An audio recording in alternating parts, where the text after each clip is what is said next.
Conversaciones en el Capitolio con Carlos Ruiz, reportero en el Congreso. Saludos amigos del canal Congreso. En los próximos minutos vamos a dialogar con la primera vicepresidenta del Senado de la República, la doctora María José Pizarro. Reanuda el Congreso sus sesiones ordinarias con una agenda que promete ser muy intensa en temas de control político y también de trámite legislativo. Senadora, ¿cómo está? Un gusto, muchísimas gracias por la invitación a este espacio y por supuesto a toda la gente que nos ve, que nos sigue, un gran abrazo. ¿Sí es como algunos están pensando que va a ser un periodo muy intenso? Pues bueno, hemos vivido periodos muy intensos en el Congreso de la República desde que arrancó este nuevo Congreso. Desafortunadamente, en mi criterio, no tan intensos en términos de discusiones. Es decir, lo que hemos vivido es una especie a veces casi que de inoperancia en el Congreso de la República, en el sentido de que se anuncian las leyes, pasa mucho tiempo en el que se pueda conformar el quórum y por lo tanto dar la discusión, y eso pues ralentiza un ritmo que hoy pues no es lo deseable, en el sentido de que lo que necesitamos es avanzar precisamente en el debate y en la discusión. Afortunadamente, el periodo pasado se salda la discusión de la reforma a la salud, que estaba ahí sí en el último mes vimos el gran debate, el intenso debate. Finalmente fue aprobada en la plenaria de la Cámara de Representantes y llega a la Comisión Séptima del Senado de la República. De la Comisión Séptima sale la propuesta de la reforma a la salud de la Comisión Séptima del Senado y llega a la plenaria. Fue anunciada 1 o 2 días antes de que terminara el periodo legislativo, es decir, en diciembre de 2023, sí. Y por lo tanto está anunciada la reforma laboral y lo esperable es que avancemos muy rápidamente con la discusión y pues tenemos la reforma laboral que inicia su discusión también en la Comisión Séptima de la Cámara de Representantes. Esto por lo menos nos pone al frente de 3 debates trascendentales en el país que la sociedad está esperando que se den, con posiciones ojalá claras, con un diálogo necesario en la necesidad de llegar a acuerdos en función de ese debate, las posturas que tienen los distintos partidos políticos, sin que entremos ojalá en el juego de no se conforma el quórum, entonces no se puede discutir o no se anuncia, en fin, lo que son, pues, lo que ha sido por lo menos el último año de sesiones en el Congreso de la República. Esperemos que esto se supere y tengamos ese diálogo y ese debate abierto y de cara a la ciudadanía. Claro, esas 3 reformas, la pensional, la laboral y la de salud, son puntos inmodificables, puntos de honor de parte de la coalición de gobierno y de parte del gobierno del presidente Petro. No, yo creo que hay dentro de las reformas, pues por supuesto hay unos puntos, podríamos decir casi que una especie de líneas rojas, en el sentido de que si no se avanza de la manera en la que están planteados, pues las reformas serían innecesarias, más bien innecesarias no, se perdería el espíritu de la reforma. Exacto. Y por lo tanto lo que sucede es que no se termina beneficiando a la sociedad y la sociedad votó precisamente por unos cambios que se verían reflejados en la forma o en esos puntos en los que están incluidos al interior de la propuesta de reformas. Pero por supuesto, ya se han hecho grandes concesiones, ya se ha avanzado bastante. Por ejemplo, en la reforma pensional, el piso pasa de 4 a 3, es decir, allí ya el gobierno nacional cedió en función de los debates y de los diálogos que se han tenido con las distintas bancadas y por lo tanto, digamos, el gobierno ya ha cedido bastante. Yo creo que hay puntos que sencillamente se recogerán precisamente en el debate. Al final todo se define en el debate, es decir, en la votación de estos artículos, pero lo importante es no perder el espíritu de las reformas, que todo aquello que pueda beneficiar y mejorar las condiciones laborales, pensionales y de salud de los colombianos y colombianas puedan ser una realidad, obviamente debatido con las demás fuerzas políticas, pero yo creo que no ha habido un espíritu, podríamos decir, de enranchamiento del gobierno, sino todo lo contrario. Hay un espíritu dialogante, ese diálogo se ha reflejado ya en modificaciones que traen las reformas, por lo menos a los puntos en los que vamos, en el momento en el que vamos, pero lo más importante es que al final de este semestre logremos tener unas reformas aprobadas en función y en beneficio de la ciudadanía. El asunto es que usted dice que el gobierno y la bancada del Pacto Histórico tiene la ventana abierta a concertación, que no está enranchada en pasar las reformas sin modificación como están tramitando. No, nosotros hemos planteado, hemos dicho y hemos demostrado que hay digamos, una voluntad de diálogo, una voluntad de concertación, que tenemos la plena conciencia de que las reformas no van a salir tal y cual entraron al Congreso de la República. Lo que esperamos y lo que nosotros defendemos es que estas reformas no pierdan su espíritu, su intención original. Si esto no sucede, si las modificaciones no modifican ese espíritu original, si al final la gente es la gran beneficiada, si se modifican cosas que no están funcionando bien, porque todo es susceptible de mejorarse, porque la gente sabe en su vida cotidiana, cuando una persona adulta mayor, y estamos hablando de millones de adultos mayores que no pueden acceder a una pensión y que podrían acceder precisamente a unos beneficios pensionales que a pesar de haber trabajado toda su vida no pudieron recibir, pues por supuesto, eso es al final lo que queremos, que no tengamos millones de abuelitos y abuelitas vendiendo bonais, dulces en las esquinas y que puedan disfrutar un mínimo de dignidad después de haber trabajado toda una vida. Estamos hablando de nuestros padres y de nuestras madres. ¿Cómo no vamos a tener un gesto de reconocimiento, de generosidad y de dignificar su vejez? Yo creo que esto es el espíritu, por ejemplo, de la reforma pensional básicamente es eso, y de que por supuesto tengamos un sistema de pilares que entre otras, pues la OCDE los ha defendido, la OIT, en fin, hay toda una serie de organismos y de experiencias internacionales en materia pensional que nos hablan de lo beneficioso que sería en nuestro país un sistema de pilares. Senadora, sin embargo, el tema es que el momento político no parece propicio para acuerdos, porque la oposición se está radicalizando y está llevando al gobierno prácticamente pues, a ingobernabilidad.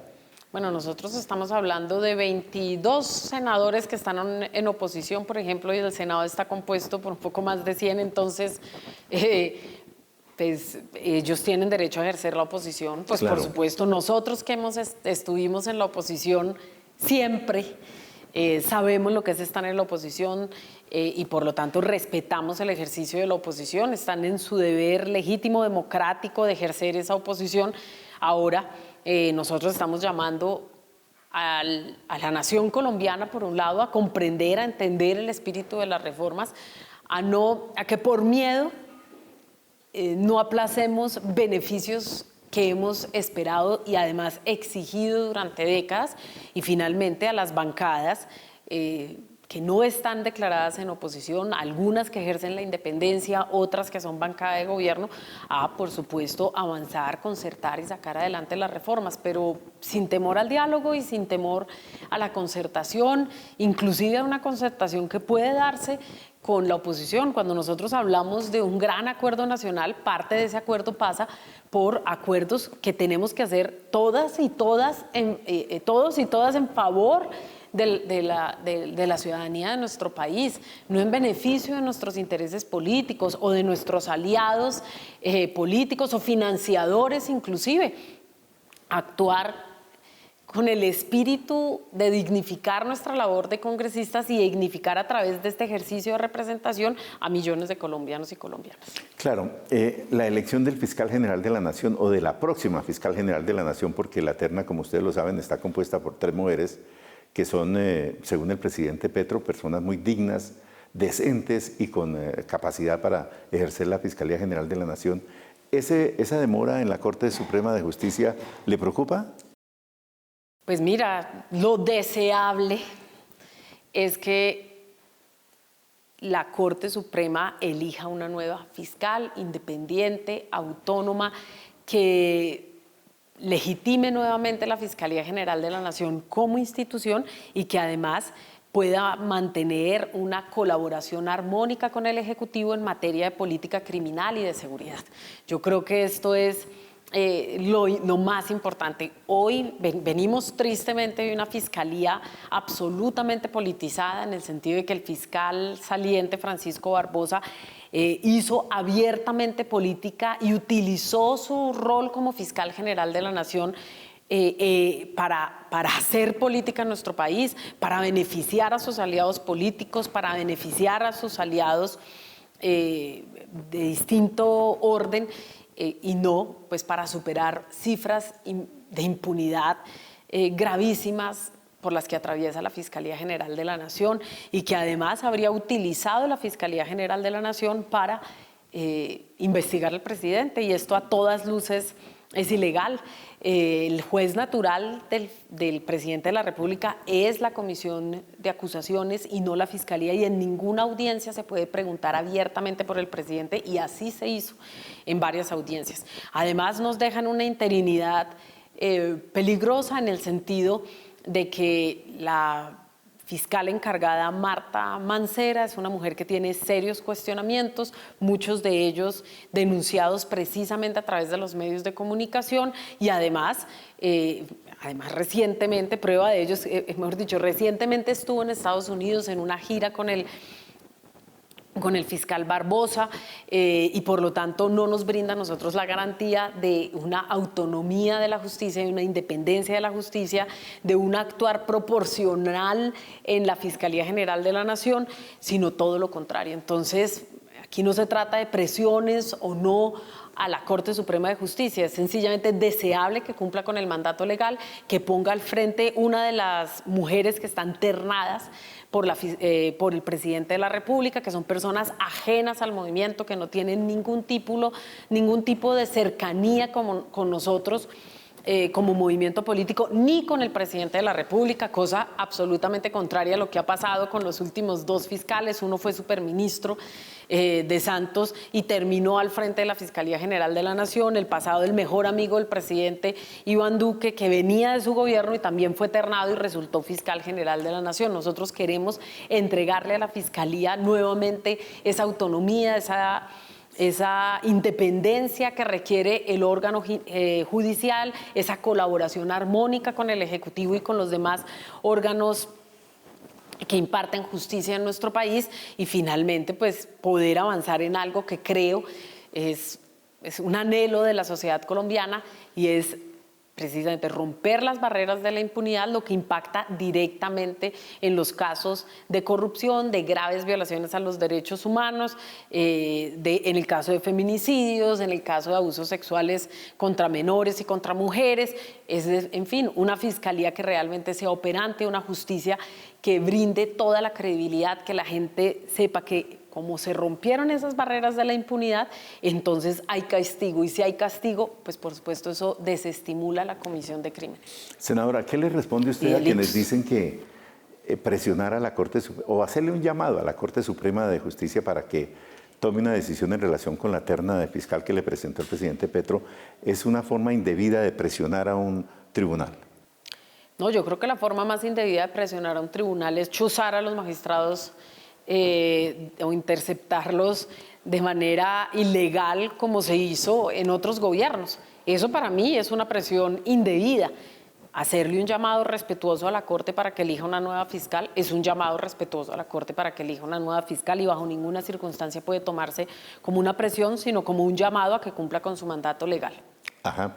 Primero fue la Comisión Interamericana de Derechos Humanos la que alentó a la Corte Suprema para que tomara una decisión rápida sobre el tema, y después, el día de San Valentín, la Oficina de los Derechos Humanos de Naciones Unidas aquí en Colombia hizo también ese llamado a la Corte Suprema de Justicia. ¿Cómo mira esos dos asuntos? Pues tenemos ya 3 organismos internacionales, la CIDH, la OEA y la ONU, que instan, que le hacen un llamado a la Corte Suprema de Justicia para la elección de un nuevo fiscal, y me parece que hoy la Corte Suprema tiene la llave en la mano para, vamos a decir, calmar los ánimos, apaciguar las aguas, que exista tranquilidad, que exista esa colaboración armónica, que exista esa independencia, esa autonomía, que tengamos una mujer proba al frente de la Fiscalía General de la Nación y que pueda avanzar en los grandes pendientes que tenemos en materia de justicia en nuestro país. Así que son llamados respetuosos, es una preocupación que por supuesto es hoy latente y por ello, pues por supuesto, distintos organismos internacionales se expresan haciéndole este llamado respetuoso a la Corte. Y hay quienes critican el llamado que hizo el presidente a la movilización popular. Es también un desborde de las facultades, de la capacidad del presidente Petro para hacer el pedido de movilización popular frente a temas como la decisión de la Corte de elegir fiscal. Mira, nosotras y nosotros no solamente respetamos, sino que muchas veces hemos acompañado movilizaciones y convocado movilizaciones sociales, y yo creo que la sociedad colombiana tiene que, y ese es un llamado también respetuoso a la sociedad colombiana, a respetar la libre movilización. Cuando se expresa la oposición, que también ha convocado movilizaciones, pues estas tienen que expresarse de manera libre, pacífica, y tiene que haber un respeto por parte de la fuerza pública y del Estado colombiano a esa expresión libre de la ciudadanía. Pues por supuesto, cuando lo hacemos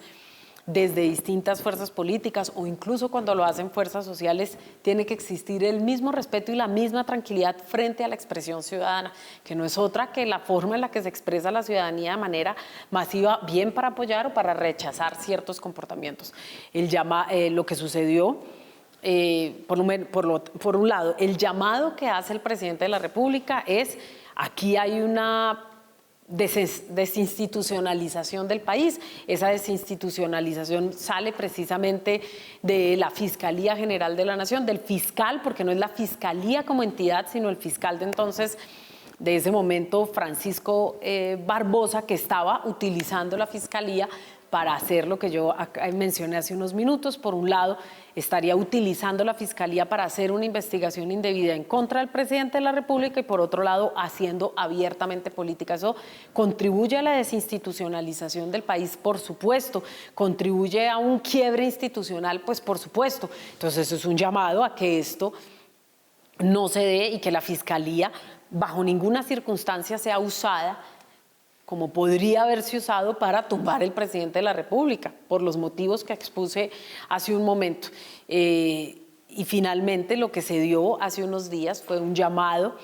de FECODE, que es la Federación de Educadores, en un rechazo abierto por parte de esta federación, pero además un llamado que hicieron distintas centrales obreras y organizaciones sociales y una ciudadanía que se expresó de manera libre e independiente en respaldo a FECODE y ese allanamiento que sufrió, que es absolutamente desproporcionado, porque estamos hablando de una federación de trabajadores, una federación de educadores en nuestro país, un sindicato. ¿Cuál es la necesidad de allanarlo de manera absolutamente, en nuestro criterio, pues por supuesto desproporcionada? Y por eso muchos de nosotros ejercimos también nuestro derecho libre a la protesta como ciudadanos, acompañamos a FECODE en la Fiscalía. Y por supuesto la policía tiene que realizar todas las investigaciones en relación con lo que sucedió frente a la Corte Suprema de Justicia. En primer lugar, ¿cuál fue el mecanismo, si se adoptaron todos los protocolos frente a la Corte Suprema de Justicia, sabiendo que muy posiblemente iban a haber movilizaciones en este lugar? En segundo lugar, pues por supuesto, ¿quiénes fueron las personas que ejercieron agresión en la entrada de la Corte Suprema de Justicia? Y finalmente, pues esa intervención y ese llamado esa intervención que hizo la policía y ese llamado que hizo el presidente de la República a respetar la autonomía de la Corte Suprema de Justicia. Yo creo que esos son los tres o los mensajes claros que tenemos que tener después de las movilizaciones que se dieron el 8 de febrero. De acuerdo. ¿Cómo se ha sentido María José Pizarro en la primera vicepresidencia del Senado cuando le ha tocado presidir plenarias? Porque el manejo es difícil. No, pues no, el Senado de la República no siempre está acostumbrado a que sea, o el Congreso en términos generales no está acostumbrado a que sea una mujer quien presida las sesiones. Por supuesto, esto ha sido una tarea de grandes aprendizajes y de enormes retos, no solamente por el hecho de ser mujer, por el hecho además de ser una mujer de izquierda, por pertenecer a la bancada de gobierno y aún así lograr que las sesiones se den de manera tranquila, respetuosa, con equilibrio, respetando a la oposición, respetando a los partidos de independencia, por supuesto también a los partidos de gobierno, y en un equilibrio sano para el debate que se tiene que dar en el Congreso de la República. Entonces me he sentido cómoda, he aprendido muchísimo y yo creo que es importante en términos simbólicos porque es la primera vez que una mujer de izquierda preside sesiones en el Congreso de la República. ¿Se sentiría muy orgulloso un papá como Carlos Pizarro si estuviera vivo de ver a su hija presidiendo una plenaria de Senado y como directiva del Poder Legislativo? Pues espero que sí, que allá donde esté se sienta profundamente orgulloso, porque levantamos sus banderas, su legado de paz, su legado democrático con dignidad y con muchísimo respeto. ¿Cómo se ve usted en el futuro político? Pues lo primero, consolidar un liderazgo necesario, Sí. aprender, formarnos cada vez más, consolidar esa formación y ese liderazgo en función de la ciudadanía de nuestro país, de este pueblo al que amamos tanto. Y bueno, por ahora tenemos un reto inmenso que es lograr la unidad de los sectores progresistas, de las fuerzas políticas progresistas en un solo partido, es decir, un mensaje de unidad que es absolutamente necesario y urgente. Y yo creo que esa es la tarea necesaria a la que debemos abocarnos, y para eso tenemos que superar inclusive nuestras propias prevenciones internas, ejercer un liderazgo generoso, un liderazgo amplio, de manera que ese primer reto que tenemos se logre, y es la unidad, la fusión de las fuerzas políticas que hoy están expresadas en distintas personerías jurídicas y que sin perder su identidad, su historia y su origen podamos fusionarnos en un solo partido. Pero veo que le ha gustado mucho la política. Sí, claro, me gusta, es un arte, Sí. es convocante, y lo que buscamos es ejercerlo también de una manera diferente, con identidad propia, reflejando nuestro propio caminar, recogiendo las luchas y las reivindicaciones de nuestros padres, de nuestras madres, de las generaciones anteriores, de nuestra propia generación, cuáles son nuestras reflexiones en relación con el tiempo que estamos viviendo, y por supuesto cuál es el legado que le vamos a dejar a quienes están también iniciando su camino político. Bueno, que le vaya bien en ese camino. No, muchísimas gracias, un gran abrazo. Es la senadora María José Pizarro, primera vicepresidenta del Senado de la República, que ha estado con nosotros aquí en estas conversaciones en el Capitolio. Sigan ustedes con más información que tenemos en el canal Congreso. Conversaciones en el Capitolio con Carlos Ruiz, reportero en el Congreso.